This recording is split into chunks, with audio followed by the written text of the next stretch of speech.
This is the Noon News from Montana's news leader. Good afternoon, and thanks so much for joining us today. I'm Aja Goare. A standoff that followed a shooting and pursuit in Busby overnight ended with the arrest of several suspects. The Yellowstone County Sheriff's Office tells us the incident began with a shooting in Busby sometime before 10 last night. We're told one person was injured. Law enforcement from the Bighorn County Sheriff's Office responded to the scene, which then led to a pursuit. That pursuit took authorities to a home about 3 miles west of Busby. The Yellowstone County Sheriff's Office tactical team assisted by deploying pepper spray, forcing the suspects out of the house. Authorities detained 2 males and 2 females before 4 this morning. The suspect names were not released. Authorities in Big Timber are searching for a man from the Bozeman area who fled from law enforcement during an attempted traffic stop last night. The Sweetgrass County Sheriff's Office responded to the Gray Cliff area for a report of an erratic driver. That driver, identified as 28-year-old Bryce Arneson, reportedly drove through private property and fences in an attempt to elude the deputy. Authorities began searching for Arneson around 11 last night, but called off the search due to winter weather conditions. They began the search again around 7 this morning, but have yet to locate the man. In other news today, President Trump says a drastic surge of illegal activity left him with no choice but to direct National Guard troops to be deployed along the U.S. border with Mexico. CBS's Angelica Alvarez has more on the proclamation.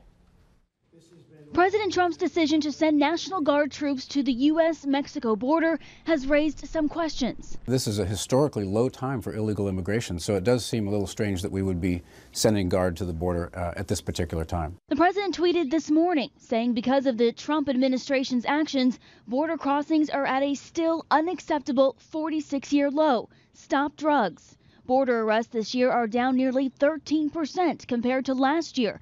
But March saw a big spike with more than 37,000 arrests.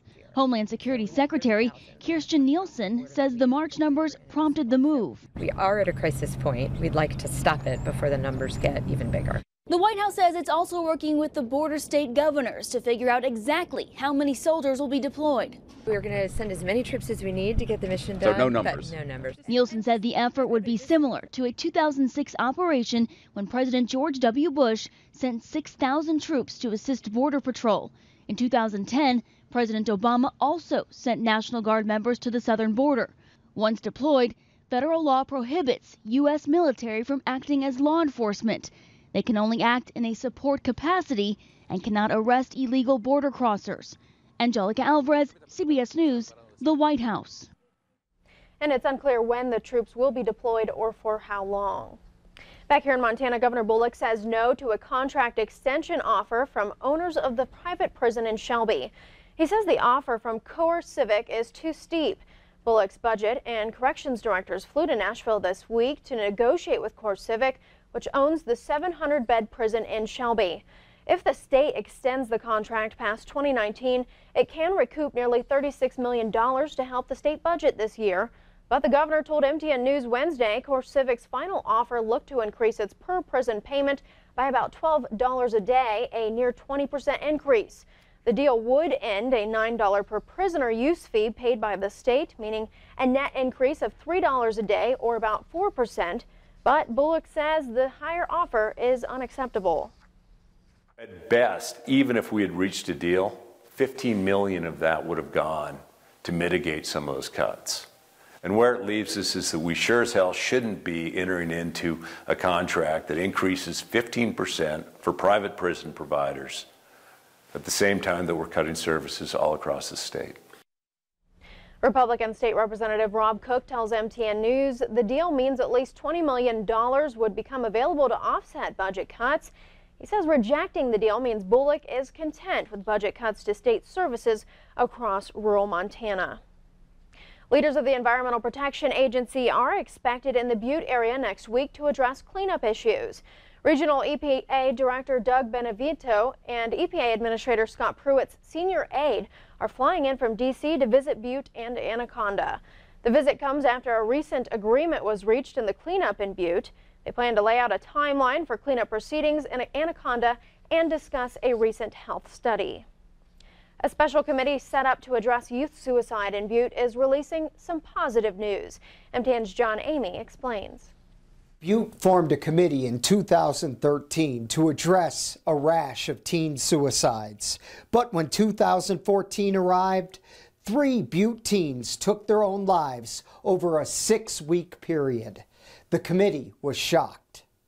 There were about 15 of us in a room at the courthouse looking at each other, scared to death. We had kids dying. The good news, since that time, the Community Action Team reports that the rate of youth in Butte attempting suicide has dropped by 5% in 3 years. Intervention and training teachers and parents in recognizing suicidal behavior is credited for moving that rate from 17% down to 12%. And given that 500 adults are now more in tune in what to look for, I think that has had a great effect. We have trained almost 1,500 students in the signs of suicide training. Officials have been encouraged that Butte had a long run without a youth completing suicide. But that optimism was shaken last month by the suicide of an elementary school student here in Butte. That little child was everyone's child. We're all affected by it. We're all traumatized by it. He was everyone's child, and it redoubles our resolve to keep going. Sullivan adds that 12% of youth considering suicide is still too high, and the committee will continue working until that number hits 0. In Butte, John Amy, MTN News. Thanks, John, for that important report. And the health department has several classes available for those interested in learning how to recognize the signs of suicide.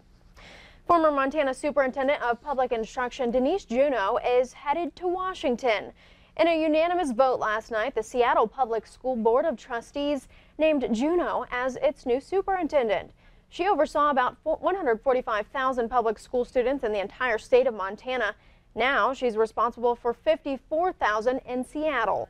Juneau will be the first Native American superintendent in Washington state history and the district's 5th superintendent in the last 10 years. Still to come on the noon news, Ireland voters consider an historic change to the country's abortion laws. Details when we come back. But first, Ed has our weather forecast. Stay with us.